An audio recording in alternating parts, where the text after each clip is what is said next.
Welcome to Sacrilegious Discourse. For this is what the Sovereign Lord says. Why do you need prophets to tell people who you are and what you want? If you can justify everything that the God of the Bible has done, then you can justify any of your behavior. A lot of this mentality is trickling into what is now mainstream right-wing Christianity. I am capable of empathy greater than this God of the Bible. This is a Bible that they tell kids. This is the good Lord. This is the good book. He is fantasizing about murder, mass murder. Head over to sacrilegiousdiscourse.com right now to find out how to leave us a review or support us on Patreon.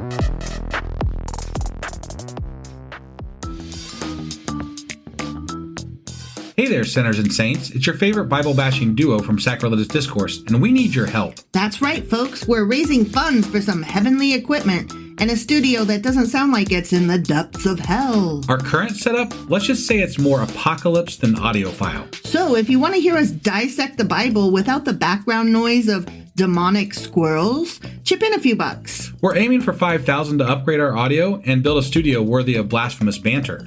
Donate today and help us spread the good word of atheism. You can find a link right on our homepage, sacrilegiousdiscourse.com. Every dollar counts. Even if it's from your collection plate.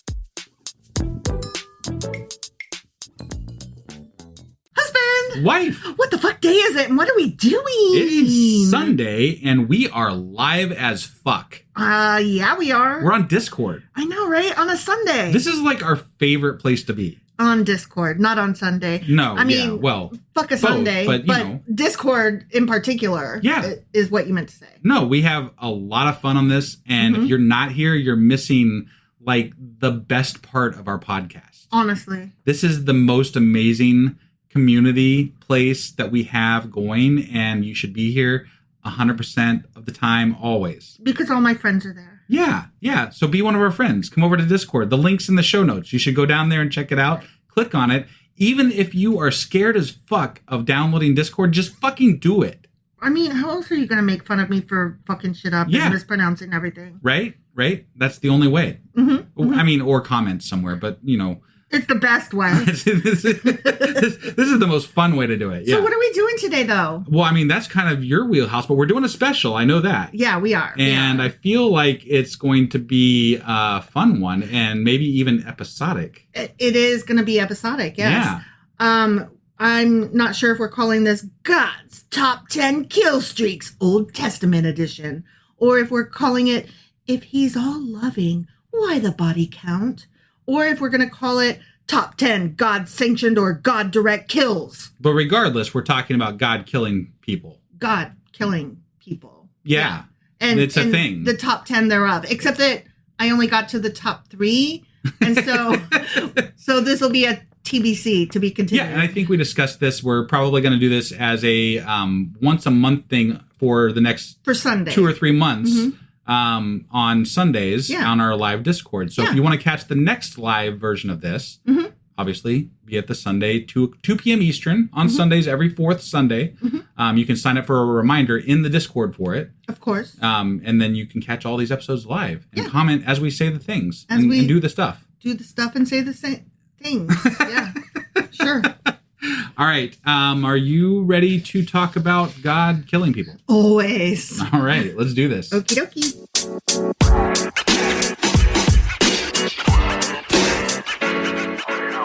All right. Let's get into this very special episode on God is such a murderous dick. He really is, isn't he? I mean, there's been a lot of things wrong with the Bible, but I'd say point number one is how much he fucking kills people. He's so murdery.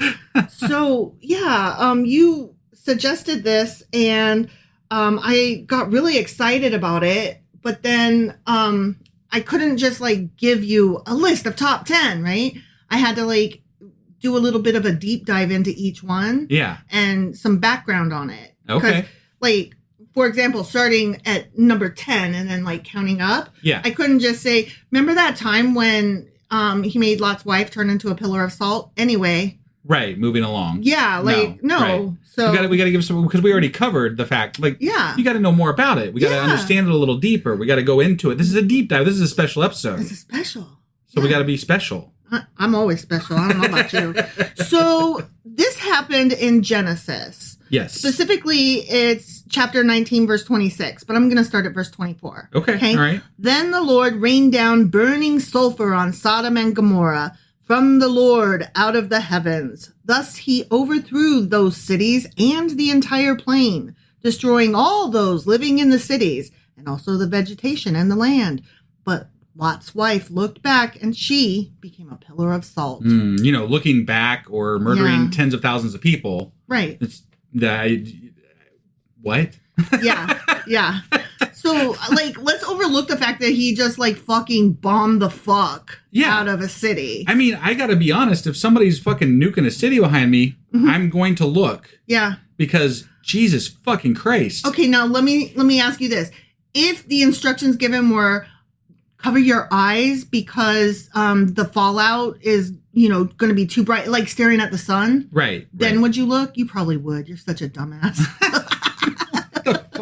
Because when a storm's coming, you're that guy that's like running out to look at it instead of. But I wouldn't look at the fucking sun. Like, I don't look at the solar eclipse until I'm allowed to look at the solar eclipse. Like, you're right. You're right. Don't do things that I know will harm me. So if you were told, okay, there's a bomb that's going to blow up the city, if you look at it, it will probably blind you. Would you look? No. Okay. Yeah. No. Okay. I'm just checking. But that's not what she was told. No, so. she was just told, don't look. Yeah. No, right. And there wasn't like, God didn't attach the consequences ahead of time. Right. He just said not to look back, according to the Bible that we read anyway. Yeah. It's true. Yeah. So my question is, why was looking back so bad other than because I said so? Right? Right. The punishment is weirdly extreme and wildly disproportionate to the punishment. It definitely or to the offense. Yeah. It's like, what? Lot's wife doesn't even have a name, and she's not even given any dialogue, which that's so weird for such a big thing to happen to basically what the Bible is saying is a nobody. Right. Not even worth naming. Yeah. I got to share this real quick because like one of my favorite memes I've seen is it's like Lot and his daughters, which we'll cover a bit of that later. Yeah. But the hop on pop of it all. But it's them sitting at the dinner table and it says, "Pass the mom." Oh shit. That is grody and I don't like it. But I might have to like say that. Although I don't really add a lot of salt to my food, but still. Right. Yeah. Yeah. Ooh. All right. So obviously the "cause I said so" is like the first reason of why it was bad. The disobedience. Yeah. Because the angel's instructions were clear. They did specifically say, don't do it. And disobeying a divine command, even a seemingly small one, has consequences in Bible logic. Because God said so. I guess. Except for sometimes he goes back, but that's. I have some severe problems with Bible logic. I have severe problems with authoritarianism because I was blind loyalty. Right, and I was going to get into this a little bit later, but I mean, like, and we just kind of mentioned it, but like, Lot's wife gets turned into a pillar of salt for looking back at the sinful city that they're leaving and God's blowing the fuck up, right? Yeah. But later, Lot gets drunk and has sex with his daughters. That's not necessarily what happened. Well, close enough. No. They apparently, have sex with him. He's completely innocent. That's how dicks the way work. It's pitched. That's the way it's pitched. But yeah. Anyway. Right. It just that doesn't sit well. Like that's apparently okay. Right. But this wasn't. Yeah. Looking fucking back. Yeah. Just looking back. I know. But there are some reasons that we'll get into though. Okay. Okay. All right. So yeah, disobedience, bad. Don't disobey God. You might get smote or turned into salt. Right. Yeah. There's also this bit in a classic Midrash story where Lot's wife sinned with salt, so she was punished with salt in a form of like poetic justice. Okay. When the angels visited, Lot asked her to prepare food for them, and she went to her neighbors asking for salt, and they were supposed to keep the angels secret. Yeah. But when she asked for salt for the dish, she kind of like told them why, and she thereby alerted the townspeople to their guests. So her betrayal, which was a breach of hospitality and safety, resulted in a fitting punishment. I don't know. You literally went to go ask for some neighborly help for some salt because you had some visitors. I mean, I'm not saying that, that I feel like that's just something you would normally do in those days if you didn't have the things that you like. Even back in the 80s, I remember going next door to ask for this, that, or the other from a neighbor. Butter, egg, yeah, sure, bread, whatever. Because that was just what you did, right? Sure. The community helps community, right? Right. And I don't know that. Do we know that they thought that their neighbors were terrible? I mean, you wouldn't have gone and asked your terrible neighbors for salt, would you? I don't know. We have Trump neighbors, and when we thought that there was a goober walking around the neighborhood, like getting into cars and stuff, we went next door and told them. Sure. Because they have a 16-year-old But we also daughter. don't think that they're going to send rapists and murderers to our door. That is true. That is true. I'm just saying. But this city was described as sinful, not necessarily with rapists and murderers. It was described as sinful, like lusty, like think Las Vegas, right? Like gambling and whorism and prostitution. But they literally and stuff. described them beating down the door to try to have sex with the fucking visitors. Oh, was that same city? Yeah. Oh, okay. So, I mean, if that's the level of shittiness that you have from your neighbors, I don't feel like you'd be going and asking for salt from them. Okay, that's true. Unless you trusted your fucking neighbors. That is true. So I don't buy that story. Unless she's like, hey, I need some salt. And they're like, why?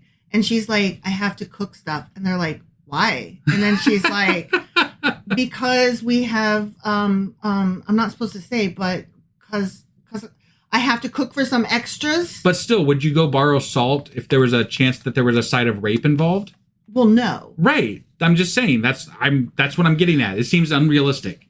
Okay, but I'm just saying, like, I don't know. I don't know what I'm saying. Okay. I don't know what you're saying, quite honestly. I'm just saying that I don't feel like that they must have trusted their neighbor. So? At least to the point that they could borrow salt. So you wouldn't think that person's going to send the whole horde of fucking rapists and killers to your door for having visitors at your fucking house.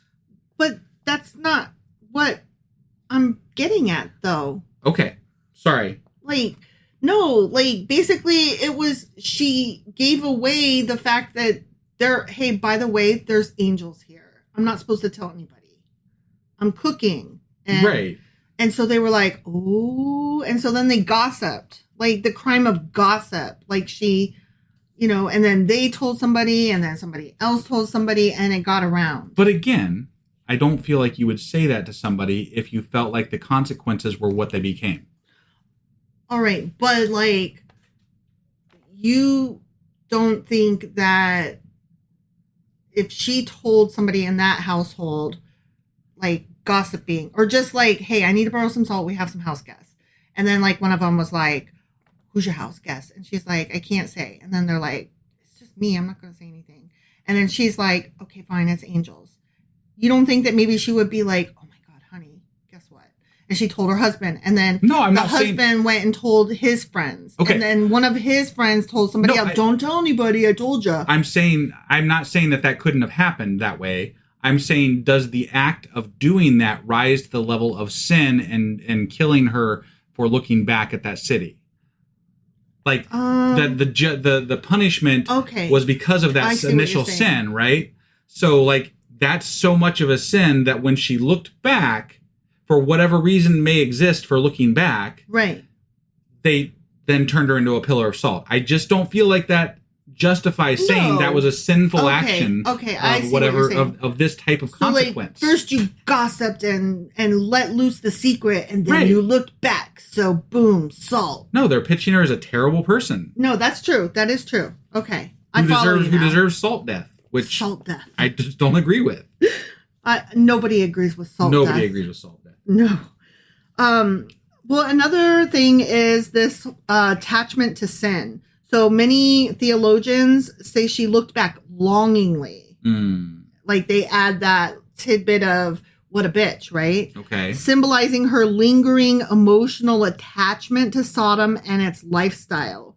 The fire and brimstone cleansed the sinful cities, and Lot's wife, who fails to fully leave that behind, becomes a monument to unfaithfulness.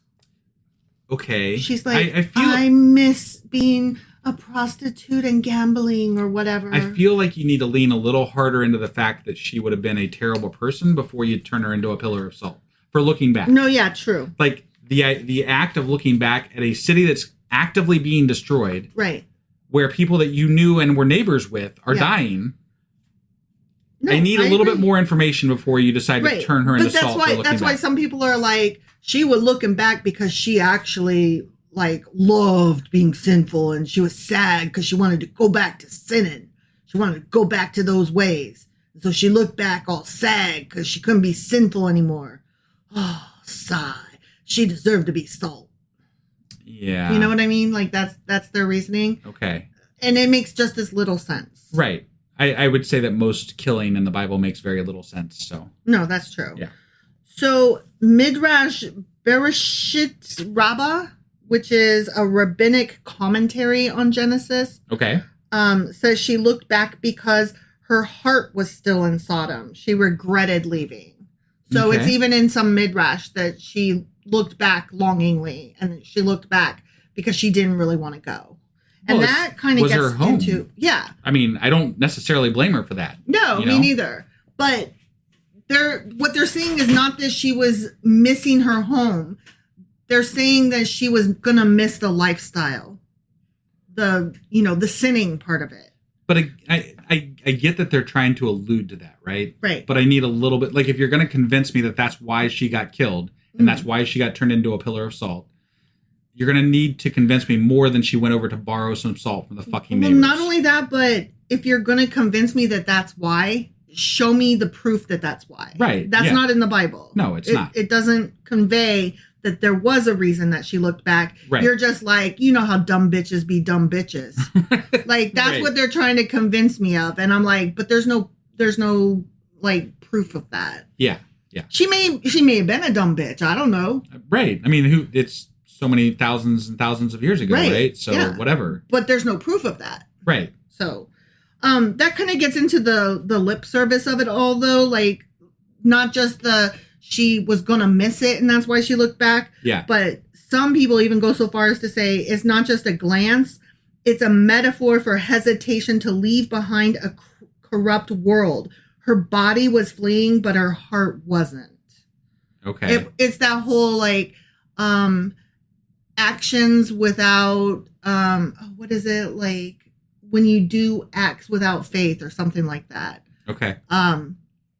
It's supposed to be this, just because you're a good person doing good things, but that doesn't mean you're going to quote unquote get into heaven. That's not enough. Yeah. Right. Yeah. So like, no matter how good you are, no matter what your acts are, without faith, you're still a sinner going to hell. Got it. Right. And so that's what that's getting. And this goes at. back to some of those things we've discussed with regard to how God is like, it's not about the actions. It's about the how you feel inside. Right. What you feel God inside. God knows your heart. Even though God can actually change how you feel inside. Which, again, there's so many fucking just like bullshittery weird nonsense shit about all this stuff in the Bible, right?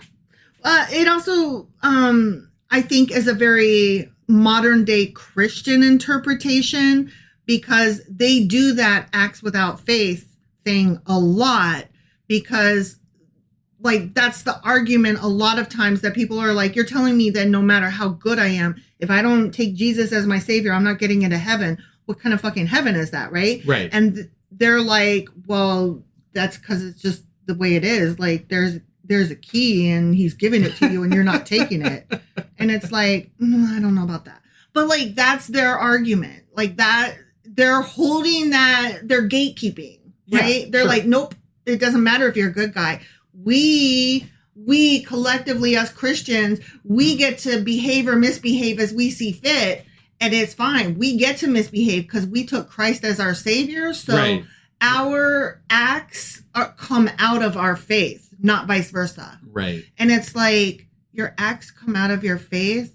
That sounds backwards as fuck. Yeah. Honestly, your faith should come out of your acts. Like, you should be just acting like a good person because that's the way you be, whether you're Christian or not. Right. And then your faith should be on top of that.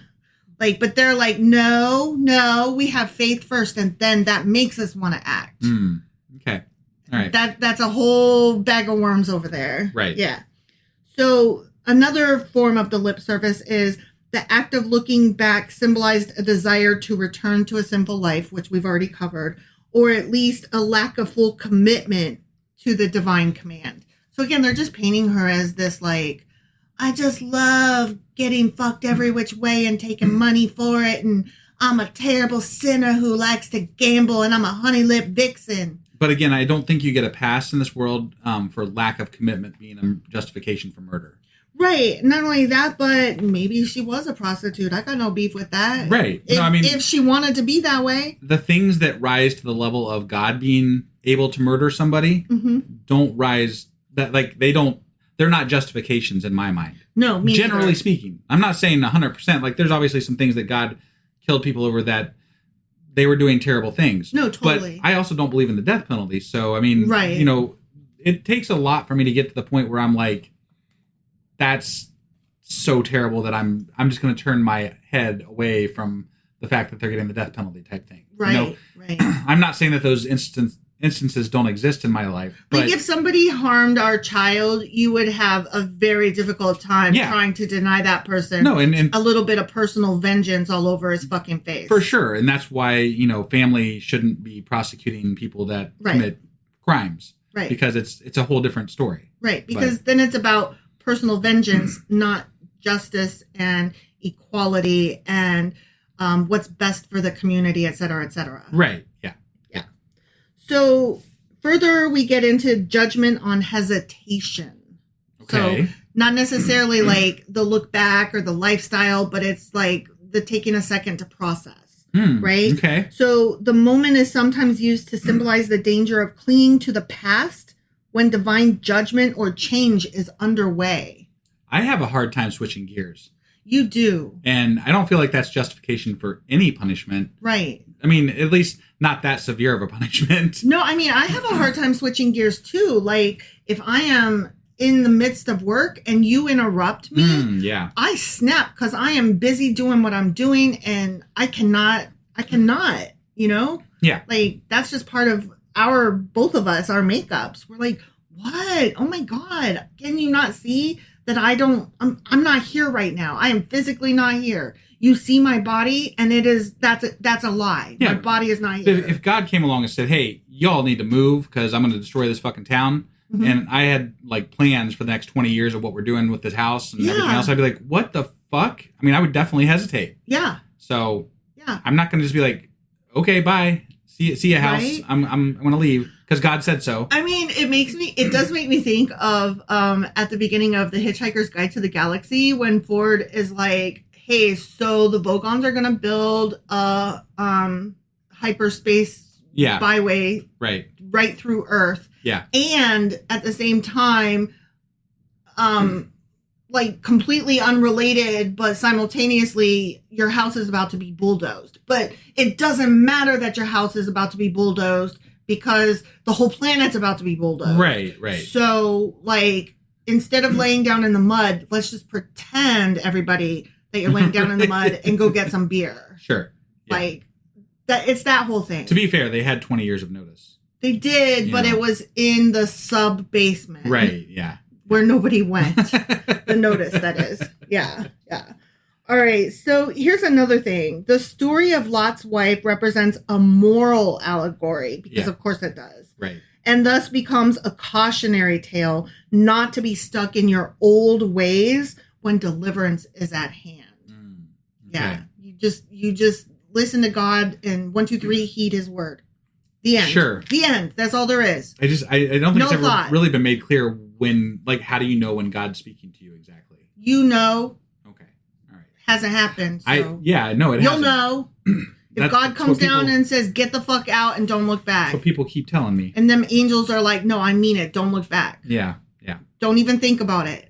You don't have any time to think. Just go. Right. I would be terrible in a hostage crisis situation. Like, I would seriously, like, have to, you know what I mean? Like, you're supposed to be quick on your feet and be able to negotiate and say smart things. Or, I don't know. I'm not sure how we got to hostage negotiation from that story. So I'm not following. It kind of what it feels like. It feels like they're being given instructions to follow right now. Go. Yeah. Right. And so, like, the same situation if, like, somebody kidnapped kid, right? And then, like, was holding them for ransom and then was like, okay, you have 2 seconds to follow these instructions and you just have to follow them blindly. Mm-hmm. Like, I guess I would not do well in that situation because I would have to think about it.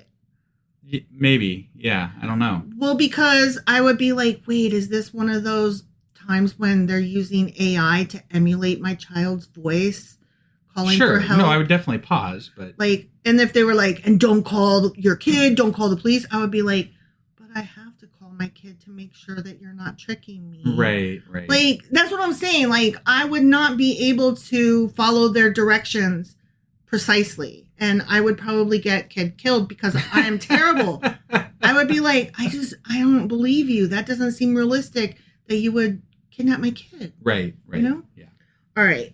Anyway, this is supposed to reinforce the idea that when God tells you to move forward, don't fucking turn around. Mm-hmm. Don't look back. Yeah. Because you're going to see my heart breaking. Don't turn around. I don't want you seeing me cry. Yeah. You know, Ace of Base? No, yeah. Okay. Mystical Jewish texts interpret the story symbolically.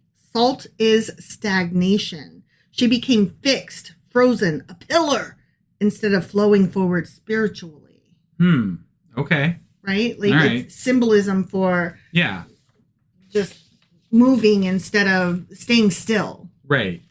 She was staying still. Okay.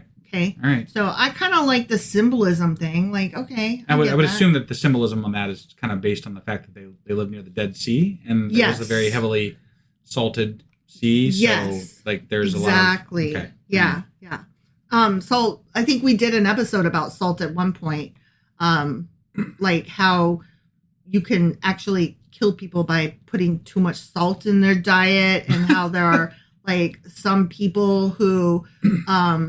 they'll put salt on the umbilical cord where the baby was, like, cut. Yeah. You know, and, like, if you put too much salt, the baby absorbs it and can die. Like, we did whole thing about salt. Oh, yeah, I kind of remember talking about that. Yeah. It's been a while. Yeah, because it was, like, very important to people at these times. Right. And there are still cultures today that embrace that. Sure. And it's problematic. Yeah. Because, you know... Salt ain't magic, guys. No, definitely is not magic. Yeah. Science. So, it's science. It's science. Yeah. Modern Jewish thinkers, like, think Reform, Conservative, Orthodox, and secular commentators offer more human-centered takes on this story. Okay. So one midrash suggests that 2 of Lot's daughters, not the 2 that hopped on Pop, remained behind, engaged to sodomite men, and they refused to flee. So Lot's wife turned back out of maternal concern. And that would be only reasonable, I think. Yeah. So. Yeah. And so, like, they're like, that's bullshit. She was just like, oh, my daughters are still there. The city's condemned and they're going to die, and that's sad. Let's be honest. I haven't heard one justification that makes killing her okay. No. And that's the point here with the modern take. They're like, yeah, this is bullshit. Yeah. Yeah. Some suggest that Lot's wife is a tragic figure, not a villain. That would be like us. Sure. We're suggesting that. Yeah. She was uprooted from her home and life without agency and punished for a very human act, turning to look back at everything she lost. Right. And, it's that whole don't mourn. Remember when Aaron's son, he picked up sticks on the wrong fucking day or whatever. And remember Moses' brother, Aaron's sons, they did the bad thing and then he wasn't even allowed to cry about them. Yeah. God was like, they lit the wrong incense or whatever. Yeah, whatever. Yeah, whatever. Right. They did the wrong thing on the wrong day. It was so simple and stupid. Yeah. And God smote them and told Aaron, and don't you be mourning for them neither. Right. Yeah. It's very similar to that. God tries to control your emotions as well as the acts that he does. And it's like, dude, could you just back off a bit? You're kind of micromanaging everything here. Not only that, but can you maybe, I don't know, go forward about 2,500 years and learn psychology? Yeah, that'd be nice. Go to college, bro. Go have a chat with Freud or something, Be a step forward at least. Maybe also fuck some druids and get a heart, right? You need to get some human empathy and some love inside you. Yeah. You need to soften your edges. Yeah. Yeah. I'm going to say God is a dick and he needs to fuck some druids and take some psychology courses at his local community college. Mm-hmm. Okay. Yeah. And then come back and tell me, don't mourn for your children. Yeah. They disobeyed. They did the wrong thing. You love them anyway. Even when your children do heinous crimes, it's a horrible situation that you can be in that you're trying to my kid did this horrible thing and yet I still love them and I feel guilty that I still love them because they did this thing. But how do you just don't turn your love off? You know, human hearts don't work that way. Right. Yeah. I was just quoting the movie Legend, starring a very young pre-nose job Tom Cruise when his teeth were still mangled. Yeah, such a good movie. Yeah. Not the director's cut, because that has music all the way through it, and it's so bad. Don't watch the director's cut of Legend. Okay? Okay. Just going to tell you that. All right. Okay, she also became Lot's unnamed wife. Yeah. A symbol of erasure, like so many unnamed women in the Bible, and that's tragic. Yeah. Because, she didn't matter. But we're supposed to take her story as mattering more than she herself does. Right. And that's fucked up. I'm not here for it. No, it definitely is. It definitely is. Modern commentaries often ask, was it fair? I don't know. Was it fair, babe? Nope. Why is she punished so severely for a look, while, as you pointed out, Lot himself is later allowed to impregnate his daughters? Right. In that hop-on-pop situation. Yes. Yeah. Yeah, that's not... That's a whole other story we could go down, and there's a lot of, things that are involved with that story as well. It's grody. But on the base level, you allowed this and were okay with this, but didn't allow this. God's hypocrisy at its finest. Right. Full on display. Yeah. Some view it as a cautionary tale against dehumanizing divine obedience, questioning whether the moral being taught here actually aligns with modern ethics. And I approve that. Yeah. I approve that question. For sure. Because no, it doesn't. Blind obedience is never okay. We should engage our thought processes and we should ask these questions, Absolutely. So I guess toward that end, it's a cool story, but not really. Right.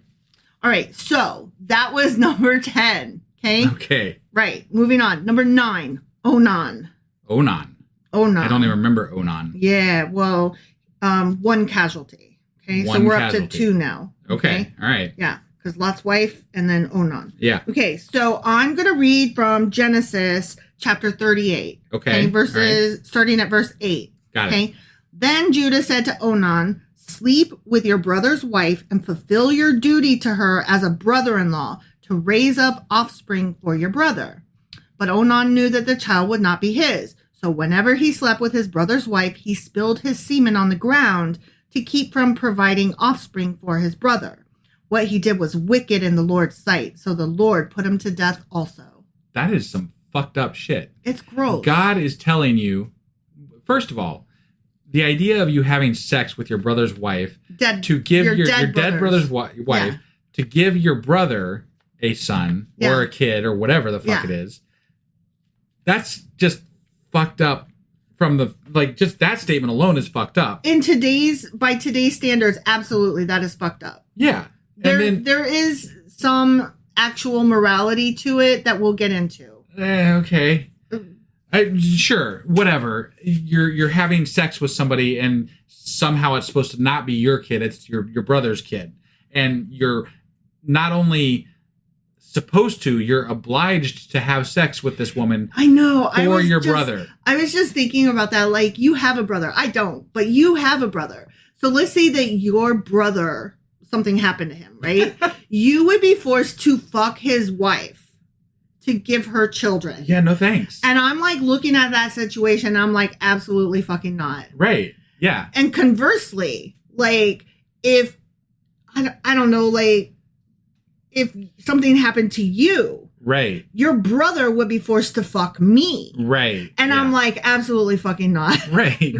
Yeah, no, it's like, it's not okay. It's not okay. These are not okay things. But then he gets killed for not, right, having sex the right way. Right. He didn't impregnate. He pulled out. Yeah, yeah. I'm like, you got killed for not impregnating your brother's what? Wow, this is some fucked up shit, man. So my question was, why was it so important for Onan to impregnate Tamar? Yeah. Onan's dead brother's wife. Why is that important? Why is that a big deal? Right? Why does God care to the point of killing somebody? Right. Yeah. Exactly. So okay, I'm going to give you a little bit of background here. Okay. Okay. Onan was the second son of Judah. Okay.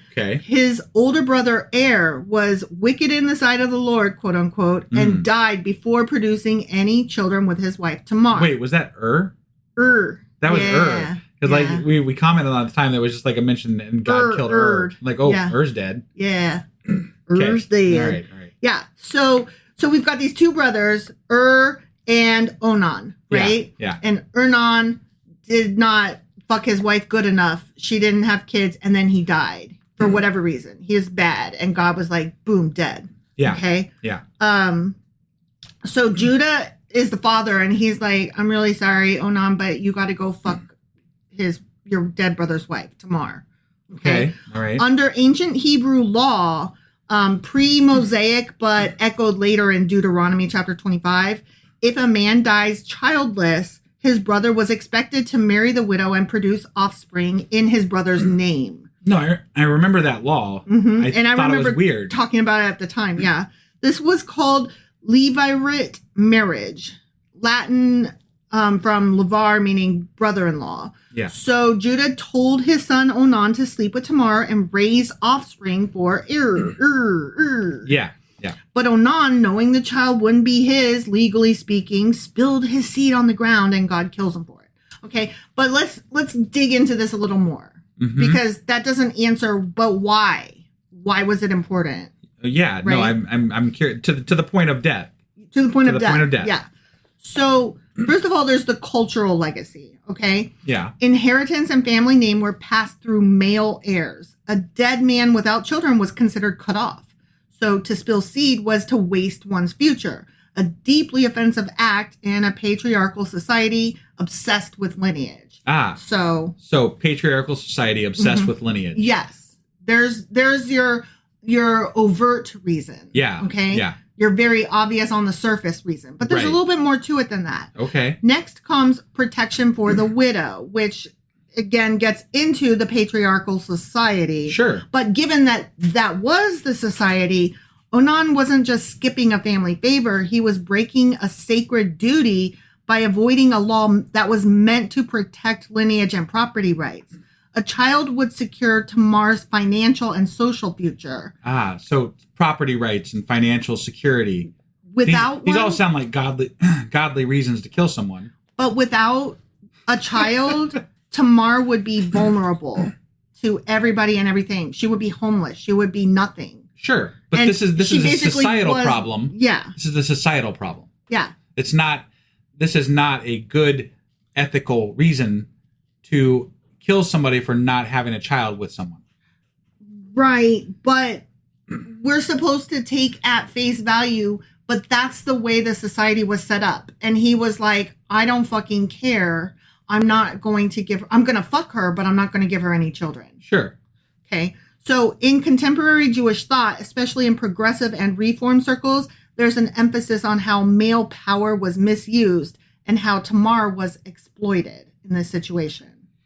Okay. And that gets into the third reason, which is manipulation and greed. Okay. And this is kind of gross if you think about it. Yeah. Rabbinic commentators like Rashi in the 11th century highlight the fact that Onan's motive was actually greed. If Tamar had a son, the inheritance would go to that child as the oldest son. Okay. All right. In Er's name, not Onan. His act was selfish and deceptive. He used Tamar for sex. Again, he fucked her. Yeah. He totally fucked her. Right. But he denied her a future. He was fine with having sex. He just didn't want to impregnate her and lose his birthright. Onan wanted the benefits of sex without fulfilling his obligation. He slept with Tamar but withheld his duty, ensuring would have no heir and keeping the inheritance in his own line. So greed. Greed. Which, if it was portrayed that way a little clearer, it might have made sense. But I mean, I see how we can get there. Sure. I do. It would be different. I mean, it specifies that he did sleep with her. He fucked her. Right. It still doesn't rise to the level of murdering somebody, in my opinion. Greed does not justify murder. No, I totally hear you. And in today's times, absolutely not. But in this society where he owns now 2 women, one of them is completely dependent upon him. And he is on purpose saying, you have to keep fucking me, but I'm not going to do right by you. But just the idea of owning a woman is not ethically correct. You're right. And for a God, like, my problem with this is for a God to allow that type of society to exist for his people. Right. His people, right? The ones that he enacts judgment over and for. No, totally. Is not correct. That is not any God that I respect or care. No, and I totally agree with you. Follow. I totally agree with you. I'm just saying, like, if we accept that this is the society that these people set up. Yeah. And the women had no choice in the matter. And the men were like, this is what we're going to do. And God is like, fine. This is the society that you're going to have. This is the way you want to do it. Fine. Like, that's what we're supposed to believe, right? That God's like, fine, y'all do what you want to do. I guess, but like, we've punished people for their shitty societies and other, like, we just got done talking about Sodom and Gomorrah, right? Sure. So we've punished societies for shitty behavior before. Mm-hmm. Why aren't we punishing the society for being shitty as opposed to punishing this person for existing in the shittiness? So, I mean, I guess because he comes off kind of rapey in this, I just don't mind that God was like, you know what? You're gross. I still do, though. I mean, just because no matter which way you cut this, in my opinion, it does not rise to the level of murder. I hear you.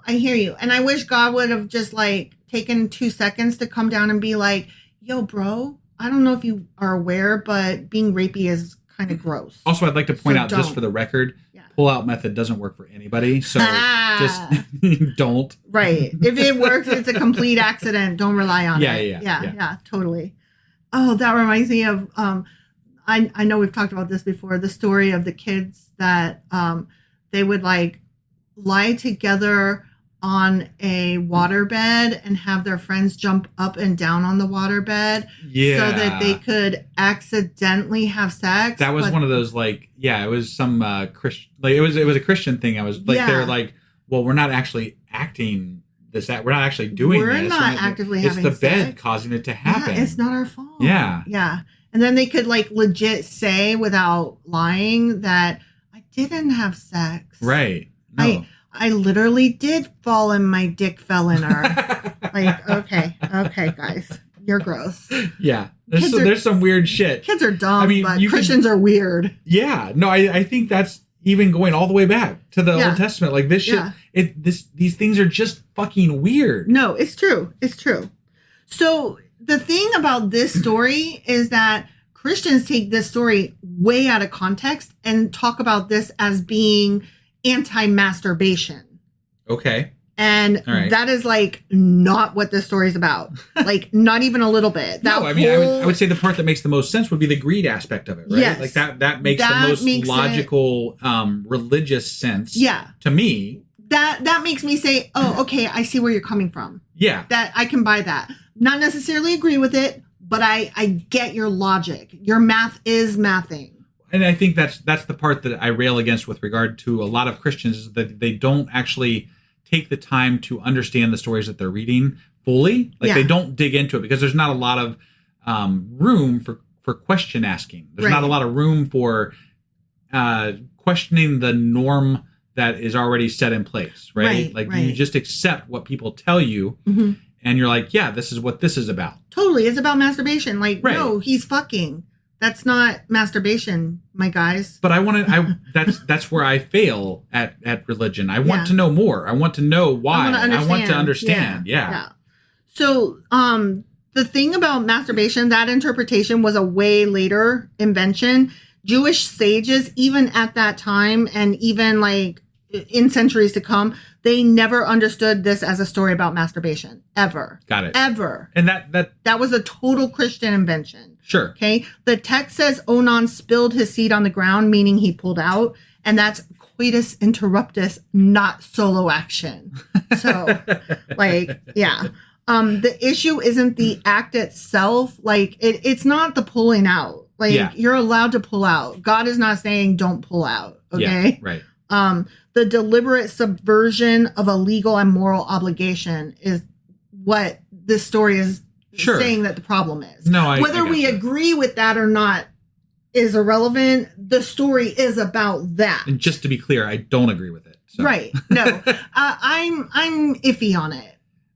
Given the context of the time and place, we can't change the. Okay, let's say that it was Judah, the father, that put the son to death, not God. Right. Let's take God out of it. The society is set up the way it is. Okay. And let's say that Judah found out his son of a bitch, disgusting son is being rapey with his women's. He can't change the society, but he can say, you're being rapey to your dead brother's wife. You're fucking her. You're forcing her to have sex with you, but you're not taking correct financial care of her because you don't want to lose your birthright. Therefore, I'm going to take care of that for you. But to me, the correct response would be, what can I do to rectify the situation for the woman, not kill somebody and then still leave her in a situation that's shitty? But she doesn't get left as shitty because then it would become Judah's responsibility as the father. He's the closest representative. Right. So maybe you just step in and I don't fucking know. But to me, the correct societal response is to take care of the woman. Right. And maybe punish the man for being against this rule, but to rise to the level of death, again, I don't feel like that's correct. I'm not saying he deserved death. I'm saying I understand that this society viewed it that way. And that's not the same thing. I'm not condoning his death. I am viewing it as this society was set up this way. It was. But I'm going to argue against the legitimacy of the need for that because I would argue against current institutions that call for death and the needs that they call for them as well. No, and I agree with you on those grounds as well. I guess we're having separate discussions is what I think. Yeah. And that's okay. I get it. I get what you're saying. I want to make it clear that this is not an okay reason to kill somebody. No, I hear you. So I hear you. In this story, God isn't punishing lust. He's punishing deceit, selfishness, and failure to care for the vulnerable. And so that would be what you're saying. Yeah, but even so, he doesn't deserve death. Right.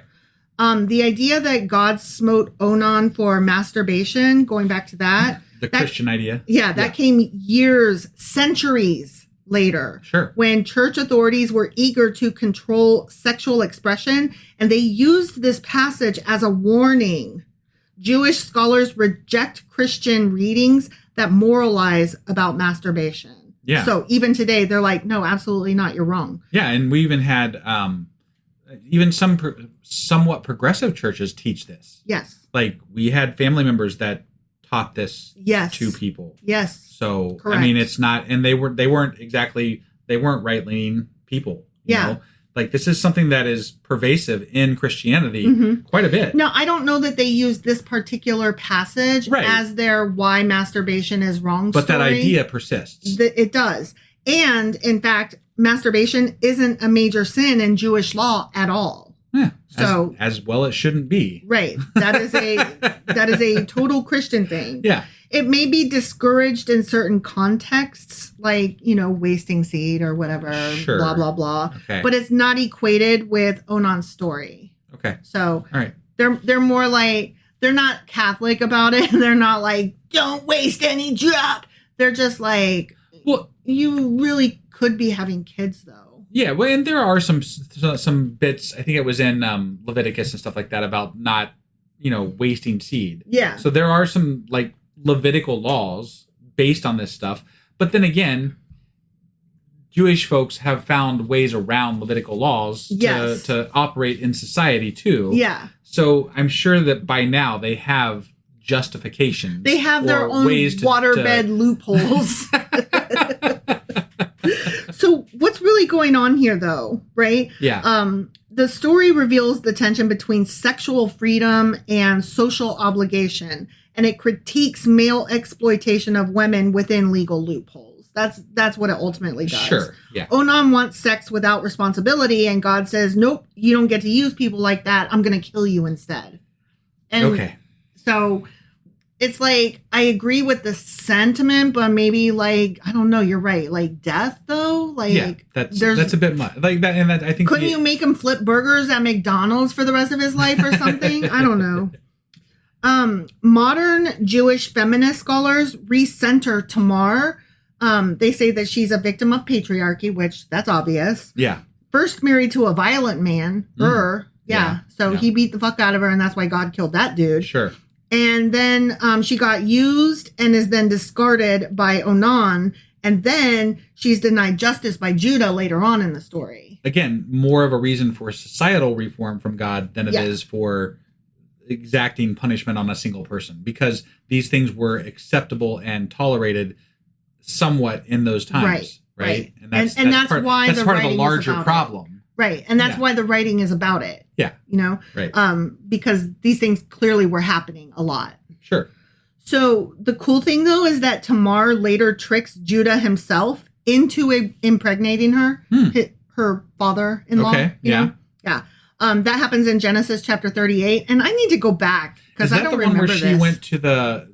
I feel like I remember that one. She asked like a priest for help with it or something like that, maybe? Maybe. I don't recall, honestly. I don't know if that was the same person or not, but I might recall that story. Well, her son through Judah is Perez, and he becomes an ancestor of King David, who is, ultimately an ancestor of Jesus. So, I mean, she got her. According to things and stuff. Yeah. Sure, things and stuff. Right. Yeah.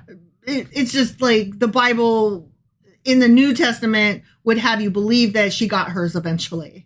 Got it. Right? Yeah, sure. Her later actions are viewed as a bold reclaiming of agency in a system that was stacked against her. But I'm like, but she didn't get to live to know that her child was like the quote unquote ancestor of... Yeah, she merely tricked somebody into having sex with her. Yeah. She's like, I had a baby. The end. Yeah. Like, she didn't get to know that, like, oh, but one of my great grands is like a messiah or what the fuck ever. It's such a weird time to exist in the world. These are the things that they were worried about, right? Yeah. Like to try to take myself back into the mindset of these people it's not even recognizable as humanity to me. Like the most important things in life are, I need kids and I need these crops to grow, and that's it. Like those are the most important things. Sure. But and my grandpa was a farmer, so I mean I get the crops growing bit, but like and honestly I'm from a family that very much prioritized having kids. Like it was one of those things you always got asked to, if you when you have kids, married, when you have not like it was like required. No, but I understand the emphasis on those things. Right. Right. I just don't understand the level of emphasis on those things. Well, I mean, that makes me think of like the movie Bridget Jones's Diary, right? Like in the beginning of that movie, which is based on, I believe, Pride and Prejudice. Yeah. Which, fantastic Jane Austen story. Anyway, in the beginning of that movie, she's talking about how all her friends are getting married and having kids, and she's the last lonely single, and every single person is asking her, so when are you getting married? When are you having children? And her mom is like, when are you giving grandchildren to me? Yeah. Like, that thing is still, even today, a real thing. It's pervasive. Yeah. Like, you cannot be, particularly a woman, without being asked, where are my motherfucking kids? And like, that is part of the whole thing that, not to get into politics, that we're railing against with, you know, the sexual freedom to not be forced to carry children. Right. You know, the repealing of Roe v. Wade and the anti-abortion movement and all of that. Like, women are still being forced to have kids, and the expectation is there. Right. And that's the thing. When I think that's why a lot of liberals and people who don't agree with Christianity or religion or gods rail against is this inability to treat human beings as equals, right? Just human beings. Not women, not men, not Middle Eastern descent, not, you know, whatever. Trans, not. It doesn't matter. Gay, but like, straight, bi, whatever. People just as human beings. People. Just be human. That's it. It doesn't matter what they look like. It doesn't matter what they have between their legs or don't have between their legs. My God, just people. Just let people be fucking people. And when you sit here and read this bullshit in the Bible and understand that this God is more petty than you, it's hard to digest. It's hard to take that in and say, I'm okay with this. Right. I want to worship this fucker. No, I don't want to worship this fucker. I want to chastise him for being a petulant little shit who can't actually understand humanity or anything about it, even though he supposedly created us and put us in his image or whatever. But no, he can't even understand how to treat people as equals. Right. It's like, women, you have to have kids. Oh, but wait, you have to do it the right way. You can only do it under certain circumstances. Right. Oh, you did it wrong. Oh, you didn't have kids. You suck. Oh, you had kids, but it was the wrong way. Oh, it was with the wrong one. Oh, it was before you were married. Like, what? Right. Like, what? Why can't I just... And I wouldn't care about any of this shit if it was done.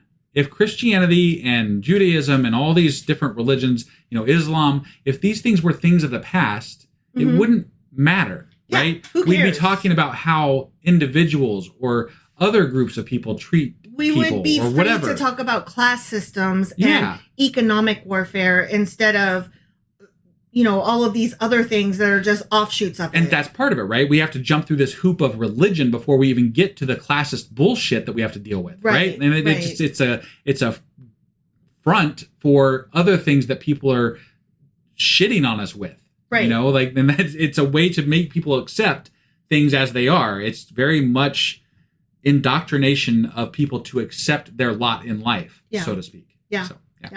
Anyway. Yeah, sorry. I'm off on a rant there. I apologize. Whew, me too. All right. But now you can see why I only got to 3, because now we're hitting up number 8 on our 10 kill list. And the last one for today. Yeah.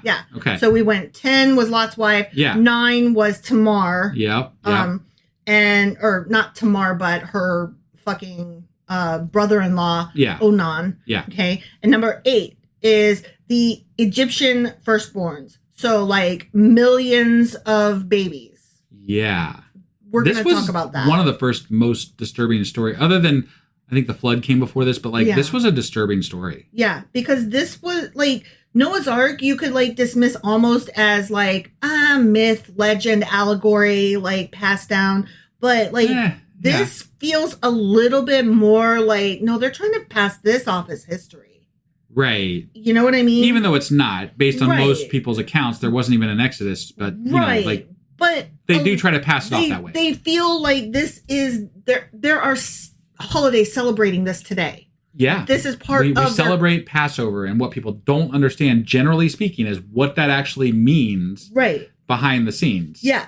So this death of millions, not just death of millions of people, let's get it right. Death of millions of newborn babies. Well, yeah, and older babies, but yeah, firstborns. Yeah. Yeah. Yeah. So let's read this. This is from Exodus chapter 12, starting at verse 29.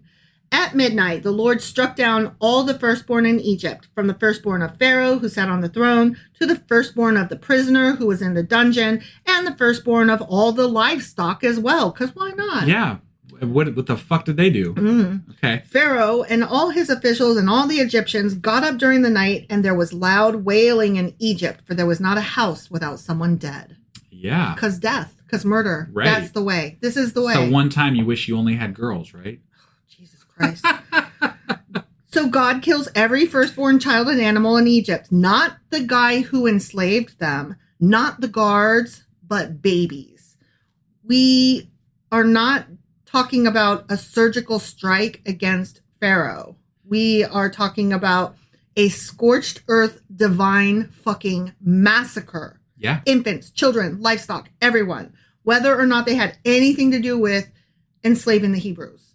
Just dead. Yeah, it's just on down the line. The only people that got spared were the people who were Hebrews. Yeah. Or, that was it. They got passed over. Yeah. And that is the Passover celebration. Right. And I can't get down with celebrating the death of so many people. Right. Like you're literally celebrating God killing children. Right. That's what you're celebrating. There are some modern day takes that do actually acknowledge this. Okay. And so I don't want to just out of pocket be like, fuck the Jews. Like that is totally not what I am saying at all. Right. Okay. I don't want to come across anti-Semitic here. Okay. Yeah. Like that. There are people today who do acknowledge that this is not cool. And let's do it different. Sure. Okay. Sure. But let's get back into the story though. Okay. Yeah. So this is injustice by design. This is collective punishment in its purest and most horrifying form. Modern ethics and international law, like, the Geneva Conventions. Yeah. Yeah. They outright ban this kind of action, although we're going to talk about that in a minute too. Sure. You don't punish people for crimes they didn't commit. Period. The end. Right. Especially not innocent children and animals. I mean, like, get the fuck out of here. That seems very obvious to me. Yeah. Like, even the Titanic, right? It goes down, and who gets in the lifeboats? Women and children first. Right. Yeah. Like, that's just a thing, Right. Like, we acknowledge that first the children and babies, animals, women, and, then, like, the strongest of us remain behind to fight. Yeah. Like, that's just the way it's supposed to be. Right.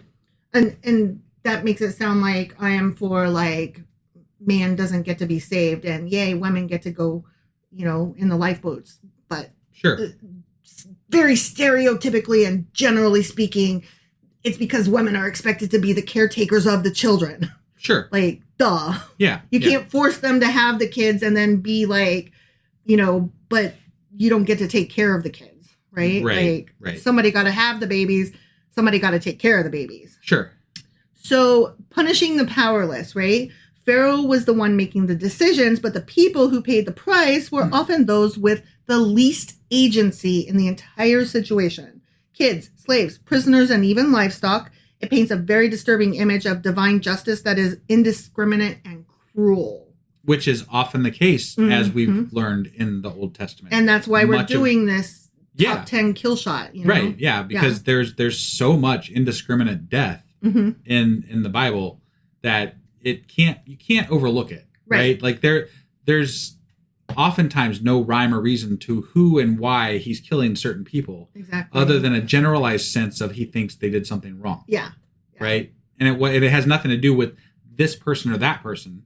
He's just taking a large swath and saying, "Yep, y'all are dead." It's so lazy, honestly. It's like the teacher who comes into the classroom and, doesn't feel like dealing with the 3 loud kids. Yeah. And punishes the whole class. But then he also wants us to believe that he deals with people like Onan, on an individual basis or whatever, on an individual basis, right? Yeah. And Uzzah when he dropped when he touched the fucking ark, right? Yeah.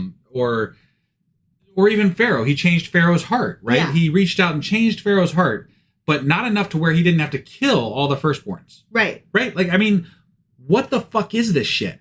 He's both like capable of reaching us on an individual level and also uncaring and lazy and just like, whatever, I'm just going to kill all of you. I'm bored of this. Right. No, I could change Pharaoh's heart enough to where he'd just let you all go and I wouldn't have to kill all of Egypt's firstborns. Right. But no, instead, I'm going to let him not care enough to where I still have to kill millions of kids. Yeah. In order to get my way because I'm proving a fucking point through mass murder. I don't quite understand that mentality. No. And I can't wrap my head around anybody who would think in those terms. Right. Yeah. That's fucking terrible. I'm not going to praise that guy. No. Just not. Yeah. So when you're like, are you saved? Like, no, your God is a dick.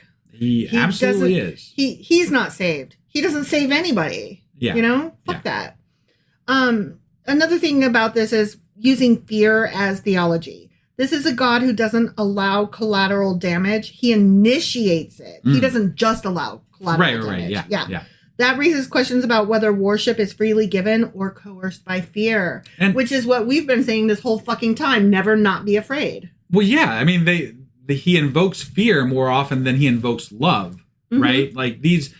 Fear the Lord, he says. The only way it seems like they think you can get to love is through fear. And that makes no like I can't bring myself to love somebody that I fear. Like not in the way that it should be, right? Like I know that there are fear aspects with regard to how children view their parents oftentimes, right? Well, they don't want to disappoint them and they're scared of their parent being disappointed in them or looking down on them. They're scared of the feelings. Right, but it's more like a Stockholm syndrome situation than it is love. It's just you have to or you fucking die. Right. That's not love. No. I love you. Please don't kill me. That is not healthy, guys. And then on top of that, he gets onto them, at other points in the Bible for not loving him correctly. And it's like, well, dude, if you didn't kill millions of people to get us to fear you, to love you, then maybe we would love you correctly if you were actually a giving and caring God that doesn't mass murder people to get them to fear love you.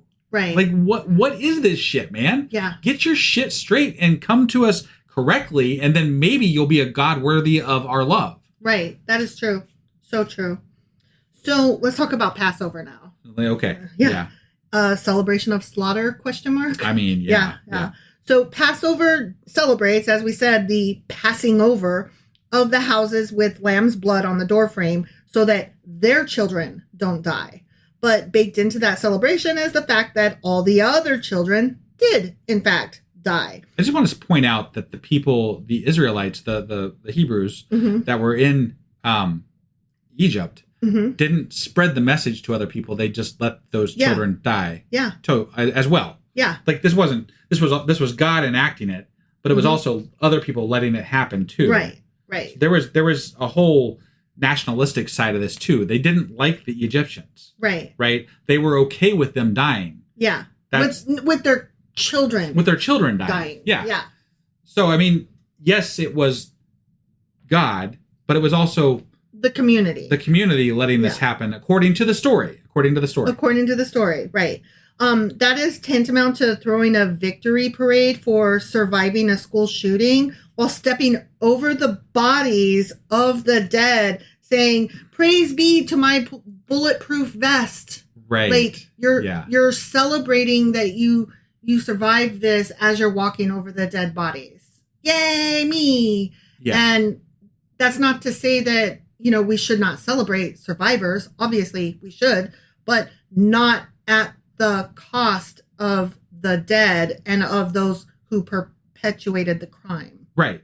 Or perpetrated, not perpetuated. Perpetrated the crime. Right, yeah. And this is baked into religious celebration. Yeah.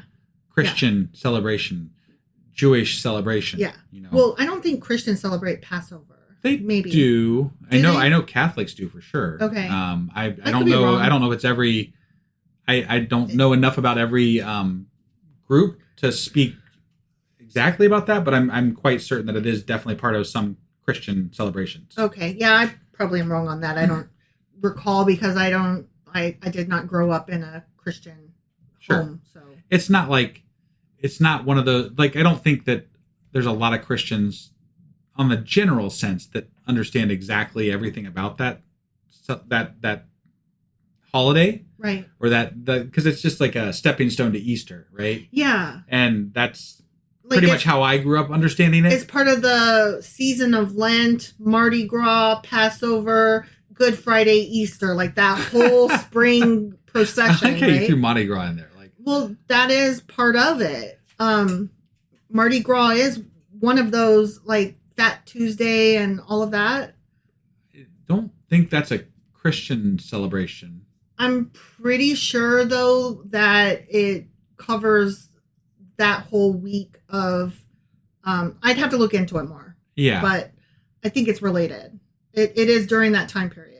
I mean, it is in the same time frame, but I've never heard that be a Christian celebration of any type. I don't know if it's...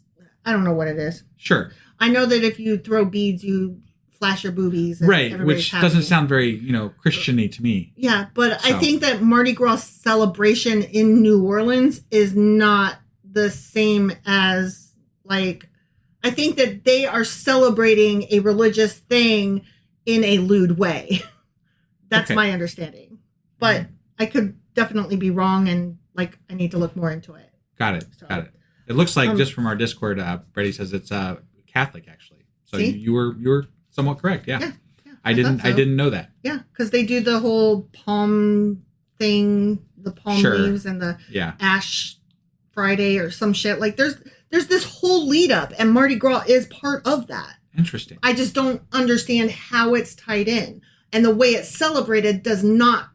Like when you think of Mardi Gras, you think of the beads and the boobies in New Orleans. Well, yeah. But that is how it's celebrated, and that's how we know it is celebrated. That is not actually what it is. It's kind of it's a lot more. I like the celebration in New Orleans a lot more now than I did. I'm like, wow, you guys took something Catholic or Christian-ish and turn it into boobs and beer. You like, turn I love it into Girls Gone Wild, like those Florida fucking, spring breakers. Right. You guys, you go. Yeah. That's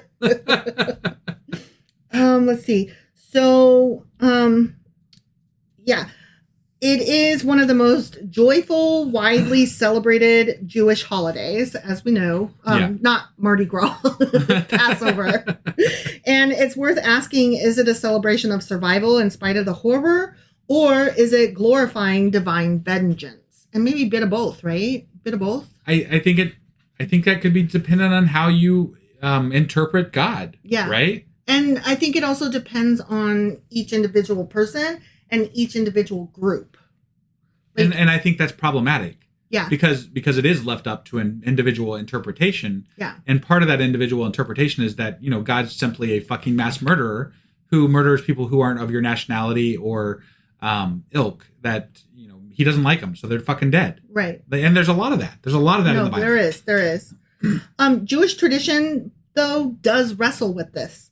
The death of the firstborn is still seen by many as justified divine retribution for Egyptian oppression and for Pharaoh's stubbornness. And the Egyptians are, as a whole, as a group, are seen as complicit in slavery. So their punishment, while tragic, is seen by many as a form of collective accountability. But, and Passover for some is reframed as a remembrance of liberation, not a celebration of violence.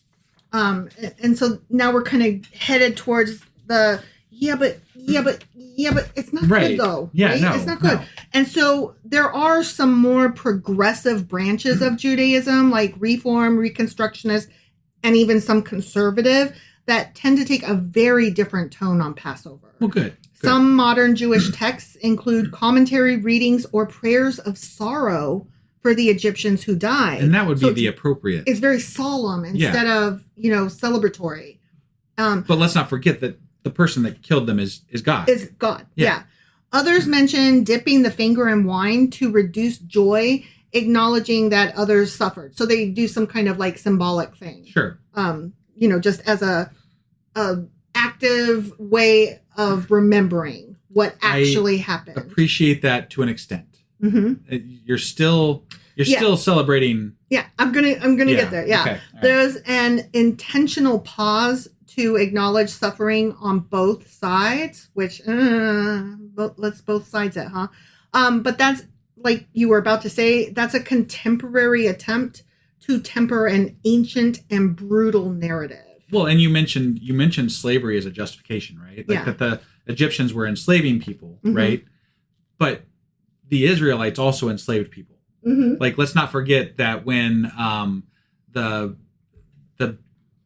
tribe of Benjamin became low on people, they took people that they conquered and took their women and raped them in the cornfields. Yeah. This is slavery. There are other instances. That's the one that popped in my head right off the top. That's the one I always think of. But they are not innocent. No. In the idea of enslaving people. Right. And the whole both sidesism of it and the yeah but you of it, I hate. And even God's not innocent in the idea of slavery. He allowed these things to happen, and there's many points in the Bible where we can point to where he was just okay with slavery. As long as it was his people and not somebody else enslaving his people. And, of course. And even at that, he was okay with that if it was at his direction. Yes. He was okay with other people enslaving his people when he wanted it to happen. Right. When he wanted to use other people as tools to beat his people over the head. Until he wasn't. And then he killed him again. Right. And it's just... The story plays over God and over. is so fucking wishy-washy and just childish. He's capricious, petulant. Yeah. Mercurial. Right. All of those. Mm-hmm. Yeah. A sentiment found in many liberal cedar supplements is God doesn't need our praise when others suffer. God needs our compassion. And so there's a growing discomfort with the idea that freedom came at the expense of their children, the Egyptians' children. Yeah. Some cedars include counter narratives like remembering the humanity of the Egyptians. You're saying cedars? Mm-hmm. What is cedars? The cedar dinner for Easter. Oh, I don't know what that is. I'm sorry. Oh, the Passover dinner. I was not aware of that. I'm sorry. I'm an atheist who never attended any Passover events ever. I mean, I have no idea what that fucking is. I'm so sorry. Yeah. It's the ultimate, all the days lead up to the cedar dinner. Ah, okay. Is it Passover. Cedar as in like cedar wood or? SEDER. SEDER. Okay. Yeah. All right. Not with a C, not wood. Okay, I'm getting information that it might be Seder is how it's pronounced. Oh, probably. It's probably Seder. Yeah. Thanks, Fern. Yeah, I mispronounce shit all the time, so that's me. It's a word that I know and that I've read many times, but as we always point out, I can't pronounce shit because I never, talk to people. Yeah. I don't say things. No, I mean I've never heard of the Seder dinner. I don't know what that is. So that's why I'm like, are you saying a word that I don't understand, or are you saying trees? I'm saying a word. I'm saying a word you don't understand. Okay. So let me start over, okay? Yeah. And this time I'll pronounce it correctly, and you'll know what I'm talking about. Perfect. Okay. Yeah. So a sentiment found in many liberal Seder, the dinner, supplements. I know now. The reading is, God doesn't need our praise when others suffer. God needs our compassion. There's growing discomfort with the idea that freedom came at the expense of the Egyptians' children, which there should be. Right. Some Seder dinners include counter narratives like remembering the humanity of the Egyptians, or including modern examples of innocent suffering, which I appreciate. Yeah, I appreciate, because then that gets into my next question, which was, would any leader survive this today? And the answer is mixed. No, unless he calls it war. Right. Yeah. If a modern leader deliberately killed 1 million babies, they'd be labeled a genocidal monster unless they wrapped it in national security, retaliation, or collateral damage. If you mix it in with, if you take what's going on in Gaza, Like that. Yeah, and my next sentence that I wrote here is consider the current day plight of the Palestinians. Right. Yeah. I mean, but it's not just the firstborns. Like no, it's all of them. If we specifically take somebody goes out and kills the firstborns of another nation, that's a little weirder than, I mean, it's not better. It's not good. It's just different, and it's very specific. It would be too pointed to be able to carry out. Right. But it's no less gross. Right. It's all gross. Yeah. The justification for what's happening in the Gaza Strip echo the same logic of punishing entire populations for the actions of a few. They harbored terrorists. They didn't leave when we warned them. It's their leadership's fault. Or, Hamas. Right. We want to blow up the entire population because Hamas. Yeah. Like, we just love blowing people up. So maybe the lesson isn't that the Bible was extra barbaric. Maybe it's that our systems still actually do work this way. They just use better PR today. Yeah. And that is where we end our lesson. Sure. I like to call it propaganda, though. PR, propaganda. Yeah. Whatever you want to call it. Right. Fox News lies. Yeah, definitely. So do you have anything else to cover? Or was that the first 3 terrible God murder stories that we were going to cover? That was the first 3 of God's top 10 kill streaks, Old Testament edition. Got it. So I will be back with the next 3 when we do this Sunday get together again. And when was that? It's the fourth Sunday of every month. The 4th Sunday, not the last Sunday. If you hop onto Discord and you go to the events at the top of the left, bar, whatever area on Discord, there's a place you can actually kind of RSVP. It'll give you notifications when it's going to go live and all that kind of stuff. We usually send a thing as we're starting, which we usually spend about a half hour before we actually get into the episode. Just hanging out. So yeah, once we send the notification that we're starting, you've got about a half hour to get in there for the actual episode. But there's always chatting going on, and it's fun no matter when you pop in. Right. And sometimes we just have people pop in that are like, hey, I just wanted to say hi because I haven't chatted in a while. And then they don't even stick around. They just literally wanted to say hi to us because they're our friends and we like them. Yeah. And that's fun. And I love that when they do that, because I'm like, oh my gosh, they just wanted to say hi to me. Yeah. Yeah. They're my friends. You guys are my friends. I love you all. So yeah, we hope to see you here. And I think that's all we got for today. So we'll see you next time. All righty then. Bye.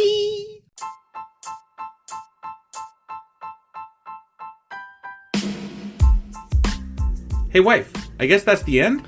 But husband, that's just sad. It doesn't have to be. We are on lots of social media platforms like Twitter. Our handle there is sacrilegious_D. For D's nuts. Oh my God. Stop doing that. Anyway, we're also on Facebook, Instagram, and Pinterest. There's a link to all of our social media sites at our website. Ooh, we have a website? Yeah, it's sacrilegiousdiscourse.com, where you can also find a link to our merch shop. We have a merch shop? Yep, we have podcast-themed clothing, mugs, notebooks, and more, as well as an atheist and science-themed products. Wow, our fans should really go check that out right now. Definitely. They can get in touch with us by sending an email to sacrilegiousdiscourse@gmail.com. But before they do that, we could really use some help. Oh yeah? With what? Well, it's not free running the podcast, and we need some financial support in order to get better equipment, which will free up time so we can concentrate on our podcast and our fans. Okay, so what should they do? Head over to patreon.com/sacrilegiousdiscourse and sign up as a contributor on our podcast. Supporters there receive additional bi-weekly episodes that we record just for our Patreon members for as little as $2 a month. Also, we'd really appreciate it if you would like and subscribe on whatever platform you're using. And Apple Podcast reviews help us out tremendously. Like and subscribe. Leave an Apple review. Join us on Twitter. Support us on Patreon. That's a lot of instructions. Don't forget to say thanks. Thanks. Okay, bye.